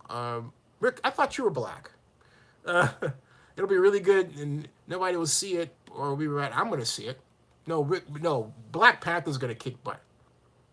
100 million its first week. Black Lion Supreme says, I can't wait to see Black Panther. I can't either. I mean, in fact, if you want to see. You want a preview of Black Panther from the perspective of the castmates. What I ask you to do is, well, this, because I'm about to do it. Black Panther. Let's see here. There, right. This is one of a number of interviews I have of cast members, Panther at Zenny62. I have a I have a wasn't expecting it. right there. It was exciting. It was my first Comic-Con. Right there. Hopefully not my last. Right now, watch this. Just to see people just come out. Watch this. Support, our film. It's just refreshing. Let's see here. Really Creator Studio. Right. Now we've got. Let's see here. you can get a feel for what to expect from the soon-to-be released Black Panther. Watch this. This is rare, folks. You have come to the right place. I have 12 videos. 12 videos. That's right, 12. All right, that are right here. Let's see if I can get the share thing. Let's see here. Is that will work? There. Right here. Okay, right here. This right here. These are all my Black Panther, Zenny 62 videos. Right here. There. Boom. Chadwick Boseman. Michael B. Jordan. Head out an amazing cast. I've got them all. I've got all the interviews from San Diego Comic-Con right there in that link I just gave to you. You can't get them like that anywhere else. I gotta tweet that out there. Nowhere else, folks. There it is. There it is, folks. Okay? Oh. Boy, oh boy. I mean, I've got Marvel's Black Panther info, movie cast interviews, reviews, Zenny 62. Got Ryan Coogler, Michael B. Jordan at the panel I was at. Letitia Wright, Daniel Kaluuya from Get Out, nominated for Best Actor in the Oscars. Denai Guria, beautiful woman. Andy Serkis, King Kong and Peter Jackson's King Kong. I'm not kidding you. Okay? It's all right there. It's Zenny 6 right freaking here, dudes. I got it. Woohoo! Woohoo! Yes. That's what I'm talking about. That's working. And you know what? The neat thing is, you play it, it plays automatically, one after the other. Just sit back with some coffee and enjoy it. There you go. Oh, yes. I need my own channel. You know, I need a Zenny 62 channel. I need a channel where I can put these on television, right? I've got almost 13,000 videos. You know, imagine we could have a Black Panther preview and play these things one after the other, right? Be a pretty trick. Oh, man. I'm loving that idea. I had a TV show 3 years ago. Was it 3 years? 2009 to 2011. It's more than 3 years ago. See, 11, 12, 13, 14, 15, 16, 17, 18. 8 years. Yeah, sometimes I do it when I don't feel like really doing my math. And the simple math to do is just 18 minus 11 is 7. So it's been 7 years. Oh, boy. Black Lion says, I felt that way about a last movie. Dean Ash said, hey, thank you. The Zenny 62 Late Show. John Mark says, pitch in on a Zenny 62 TV show. Yeah, I've got enough material to do that. You know, I've had one before. It was on the Dish Network on Colors TV. It was called The Blog Report with Zenny 62. And flew to Denver, have the video from this. Yeah, The Blog Report with Zenny 62. You know what? That was fun. It came on every Saturday. It was 3 o'clock Pacific, which is 6 o'clock in the East, you know. Let me see something. The Blog Report with Zenny 62. And Colors TV hosts The Blog Report. Yeah. I've got my most popular episode was the 2009 Obama inauguration. Kids, can you give me 2 minutes? Let me skip this. So watch this, folks. You're gonna like this. Wait a minute. Hi everyone. I'm actually preparing for a new television show called The Blog Report. Yeah, listen to this. Television show called the. This was it. Listen. All right, watch this. This was way back in what, March 3rd of 2009. Okay, listen to this. Hi everyone. I'm actually preparing for a new television show called The Blog Report with Zenny62. If you're a frequent viewer of my channel, you may have seen the little video I did of the trip to Denver to make my promo. And that promo is still being formed. But I have to now make special intros for our special first show, which is around the BART shooting and how it affected Oakland. Something that I haven't seen on television, at least yet, in a 30-minute format devoted exclusively to that subject. The television program itself is going to appear at a date and time in the very near future, about a month, to be announced very soon, about just a little over a month. But it will be announced, hopefully this week. It was supposed to be today, very soon. It's going to be on the Colors TV network, which reaches 19 million households, or about 42 million people in the United States. It's primarily seated, it being Colors TV, on the Dish network, which is 9407 on Dish, on Comcast, Insight, NCTC, and Cox on cable. Dish is a satellite. It appears on some markets in those other cable offerings and not in others. I'll get more specific information later. So for now, this video is going to serve both as the announcement of the show, or at least one of the announcements, which you just heard, but then also these 3 introductory videos. So here we go. I'm going to mark this with this card like this, and we're going to get started.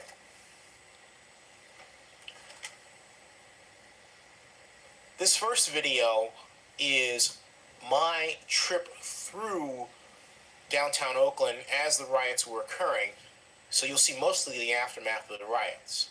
It's approximately 9 minutes long, and it features really how many people were affected by what happened. And now here's the second video. All right, so you get the idea. That was in 2009, and DVD is arguably that was fun. It was heady. It all started with what? It started with a guy that I met at the Democratic National Convention, Art Thomas, and he wanted to use my video clips, and make a long story short, he came up with this idea. It was from Colors TV. And this was the commercial. This is the commercial that they made. Watch this. Right here. Right there. In today's world of high-speed connection, text messaging, and social networking, we often find ourselves searching for information. There are millions of blogs on the internet. News, sports, politics, and tech. But I bring it all together for you and present it in a relentlessly unconventional fashion. My name is Zenny Abraham, and this is the Blog Report.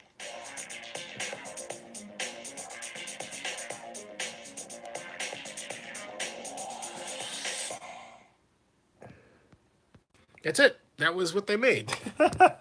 So, yeah, that was the commercial, and they'll play that on Colors TV, and then of course you would say, what happened with Colors TV? And it ceased to exist. I guess they had some financing things and all that, but whatever. And Rick Rice says, you're wearing your same coat. Actually, Rick, no, I've got a bunch of coats like that. But I'm glad you noticed that, because that's where my whole thing about wearing black came from. It was their idea. It was their idea.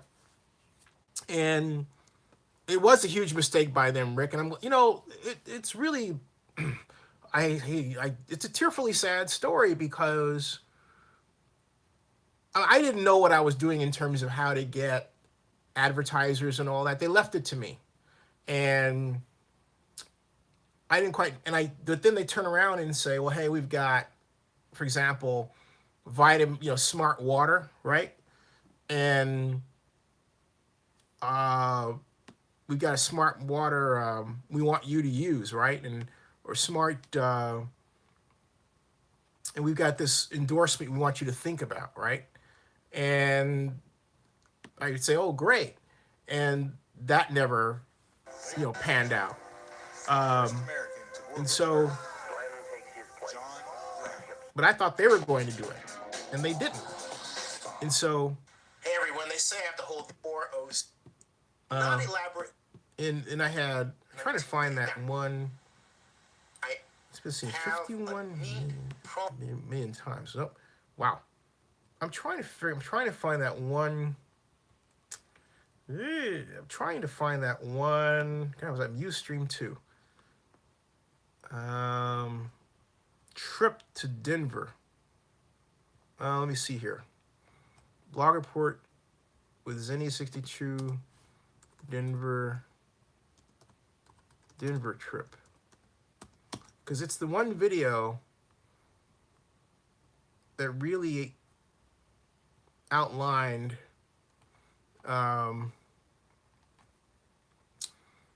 the bar report, Zenny62 Denver Colors TV, right? And TV preview, live music, and rats. This is rather annoying.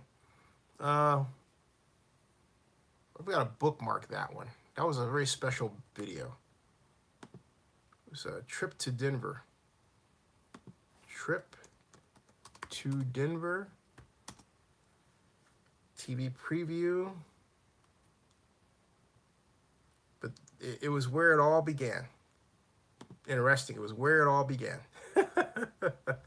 But what happened was, and they floored me with everything that they were going to do and all these ideas, and at the end of the day, they kind of left me out at sea, I guess you could say. Hey, you figure this out on your own. And also, I wasn't bookended by any great lead-ins. I mean, it wasn't their fault. I'm blaming myself for not knowing as much as I should, but learning a lot. But also, some of the stuff I was surrounded by just wasn't compelling. And, we had great stuff out there. One of my videos was an interview with 4 of the people who were involved in the Oakland riots at the time. CNN headline news picked it up, used my video interview, and then talked to me as part of it. That's when CNN was really great at interfacing with vloggers like me. That was a heady time. Believe it or not, that was 10 years ago, about thereabouts, almost 10 years ago. Okay, and that was almost 10 years ago. But wow. Okay, here it is. This is my promo shoot. I believe I found it. Cough doesn't sound so good. Take me some DM. I'll text you in 4 hours. And you know what? One thing I've got to do is once I finish showing you this, here's the video. This is the video, okay?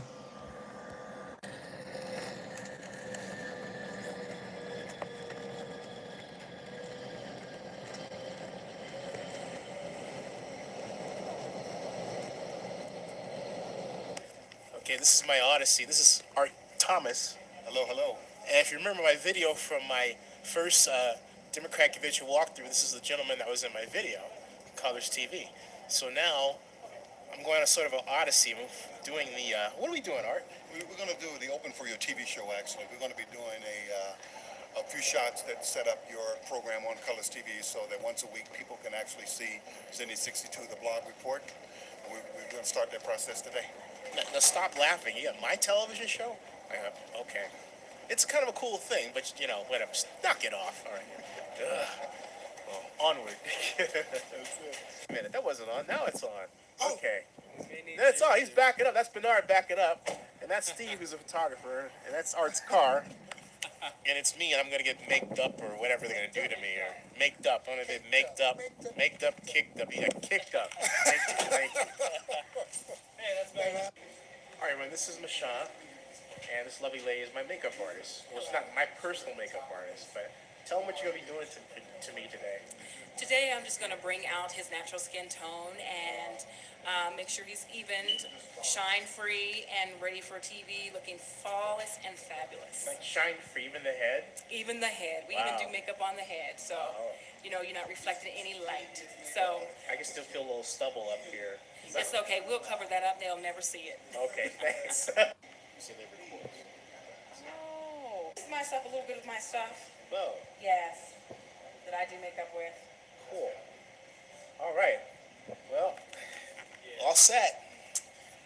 It's active now. No. You can get behind it. Hold, please. Thank you. This side? Yeah. Just hold the camera. There you go.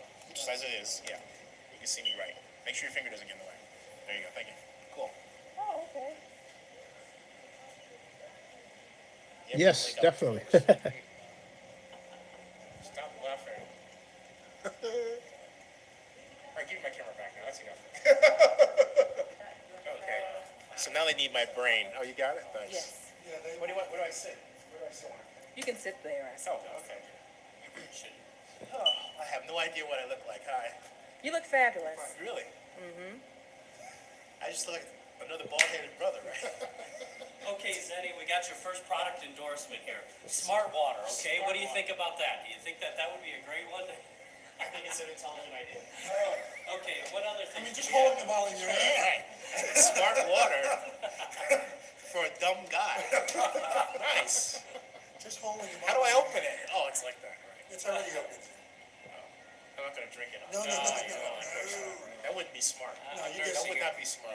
He's nursing. Yeah, it was 9 years ago, John Marks. Germs. Here you go. Yep. Sorry. Plus you get way beyond, you drink this and you get way beyond this whole group. Actually, I have vodka mixed in there, so take the edge off the day.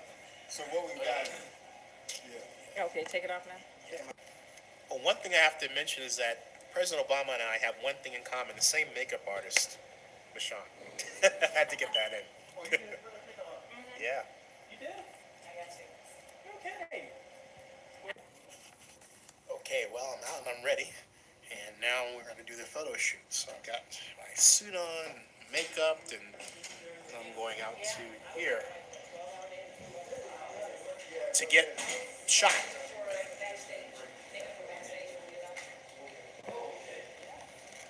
Oh. I'm ready. I think I'm ready, right? Do I sit here? I'm going outside? Yeah, this was in Denver. This was in Denver. Put Yep. you outside, Oh, you know, but they're kicking me out. all the action's gonna be here. Actually, we have a stand-in for you. We're gonna use the other photographer as your stand-in. Oh, okay. Okay? Cool. Is that all right? Yeah. And we shall- I have a stand-in. should be the- That's wild. I have a This is all wild to me. Wild. It's a replacement. I heard that. It's a replacement. So that's more like it. That befits my life. Yeah. So this is where I'm going to be photographed, and that's the light. See, there's the background there, and here's me. Yeah. Okay, ready? Zenny, take one. Did you see that? And the light went off at the same time. Wow, that was... Wow. Okay. And again. Wow. Okay. Makeup, Now it's makeup. on. No, makeup. Makeup again? She's makeup. See, watch this. She Always comes and she's makeup. like, here comes this like, A bam. brush. She's brushing me. Wow. And while he's taking my camera over there. I'll explain a secret. He's got the camera and he's behind. And I feel like I'm being attacked and mauled and all. Ah, well, you can attack and maul me at any time. It's okay. It's okay for her to do it. Nobody else. See? Yeah. This mauling thing, we've got to get this down. Oh, boy. Folks, I'm never going to become so. I'm not anything. Like, I'm just me. I told these guys, if I ever come across like certain other people that we know of whose initials are TS, right? Right? They have the permission to punch me in the nose. So no big shots here. We're all the same people. I'm working for you. I'm working for these guys. I'm working for these guys. I'm working for you. You already know. After yourself under pressure? All right, folks, this is it. Okay, he's under pressure. This is it. Roll the camera.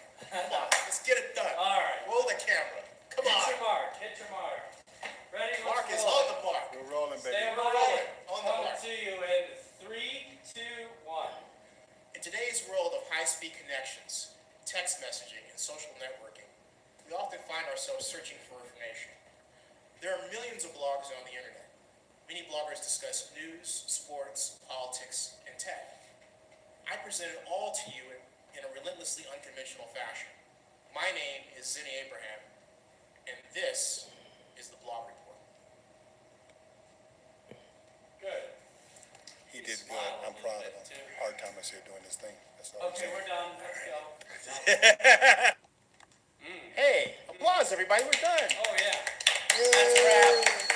We're done. We're done. Woo! It's the beginning of the end of something. I don't know what it is. All right. That's it. So to answer your question, Rick Rice, as to how that happened, I was covering the Democratic National Convention. I was one of the first set of bloggers invited to cover it in the history of the DNC, and well, political history, and 128. And so I went to an orientation held for the media at Pepsi Center in Denver, which is where the 2008 Democratic National Convention was to be held at the time, right? And hey, thanks, John Marks, thank you. And so Art took note of the fact that I was not just making, but also quickly posting my videos on YouTube. And YouTube was just hitting pop culture at that point. In 2007, it was on the cover of Time magazine, the YouTube television mentioned as the sort of the next big thing, right? And then in 2006, prior to that, we had the rise of the vlogger in media. We had Rocket Boom with Andrew Michael Barron and Amanda Congdon, and they were talked about and featured on ABC News telecast. So what I was doing happened at that space and time, actually really alongside them. They really had it down. They being Andrew Michael Barron and Amanda Congdon, they had down these 3 to 5 minute spots, and they were selling these sponsorships at $40,000 per year, I believe, per spot.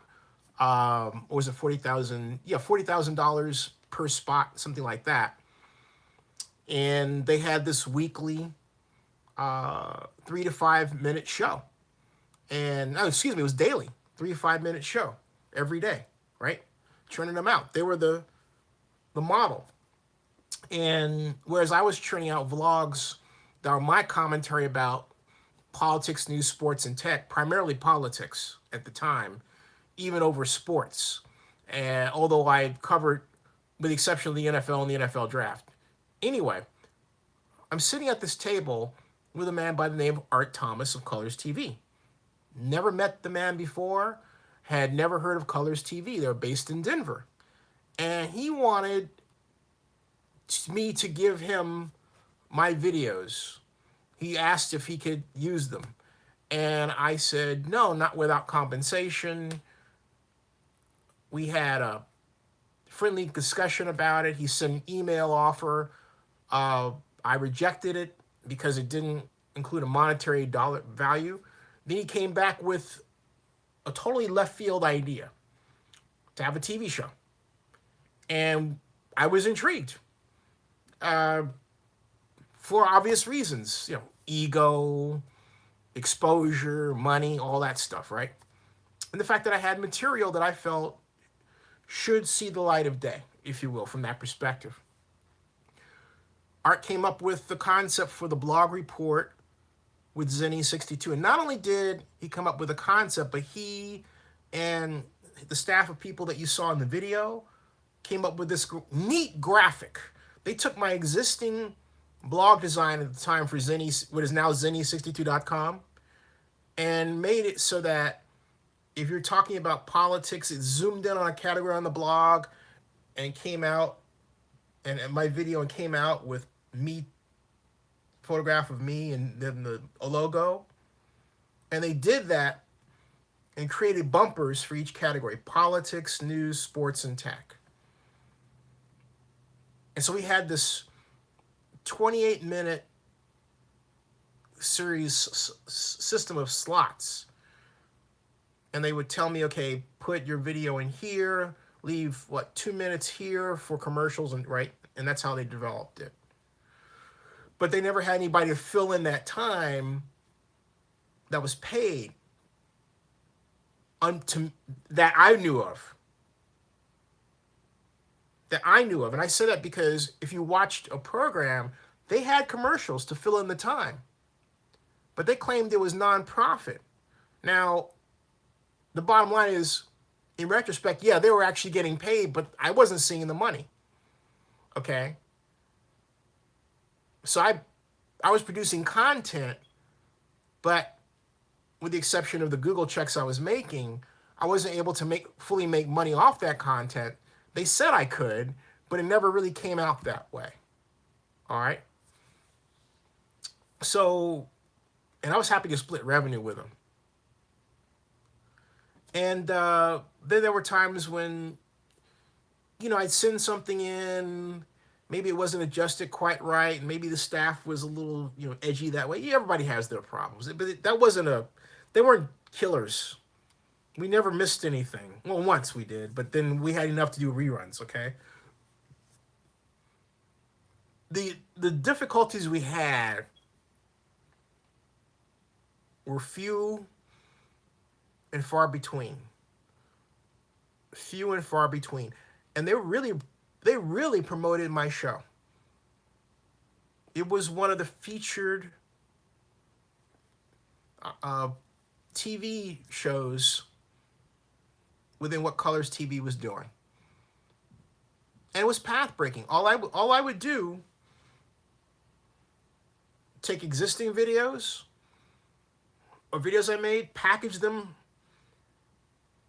and send them. I had to actually increase the codec to something such that I forgot the codec that I was using, but it resulted in a video clip that I sent that was something like, I think 12 gigabytes in size at one point, somewhere between 8 and 12 gigabytes in size. It was big, all right? And easier to send now today than then. But I would send it to Florida, and I would send it sometimes in a large hard drive, kind of like, or a little, like a LaCie hard drive that, this isn't a hard drive, but it looked like this, okay? And I would send it by FedEx, so they'd have the actual drive with a file in it, and then they upload that for use that Saturday. And that's how we did it. That's how we did it. So yeah, it was, it was a great project. It was a great business to be involved in. I learned a great deal. It ran from, my first show was April 9th of 2009 on Colors TV, Dish. It was a 9407. And my last show was April 11th of 2011. Yeah, 2009, 2010, 2011. So, 9 to 10, 10 to 11, 2 years? Yeah, actually, 2 years. So I started, 2 years. 2 years. I thought 3. 2 years. But yeah, that was it. And it was great. It was great stuff. And we talked about reviving it again, but I don't know what Art did. He said he was going to do something and didn't. But I still have the material. And now people get their news from smartphones. So you have programs that are so popular they don't have to see, television, right? But it's still nice. It's a nice have. It's not necessarily a must have, but it's a nice have. And I've always been intrigued with the idea that we never quite at all had a great mesh between producing videos and getting them out there on the show in a timely fashion. And look, it was only once a week. Okay, so I could do the best of for that week and post it. A lot of it was, it forced me to change my format because a lot of what I was doing was just me talking. And at that time, I didn't have a lot of stuff beyond that, right? And that was just at the time when I was beginning to go to CES. Now my first CES was 2010. And so now I've got a lot of material going back that could make a great television show. Same for Comic-Con, same for WonderCon, same for the NFL draft. I have so much now that could be put into a new blog report with Zinni62. It's not funny. Interviews with everybody. In some cases, now famous interviews, right? So that, Rick Rice, hope that answers your question. That's how it all happened. So there you go. All right, folks, it's 3:26, and thank you for tuning in. I'm gonna go to bed. Got another involved day tomorrow. Hey, by the way, the Pro Bowl is back on 212. You want to watch it as I talk to you. And so I'm going to say, all right, thank you.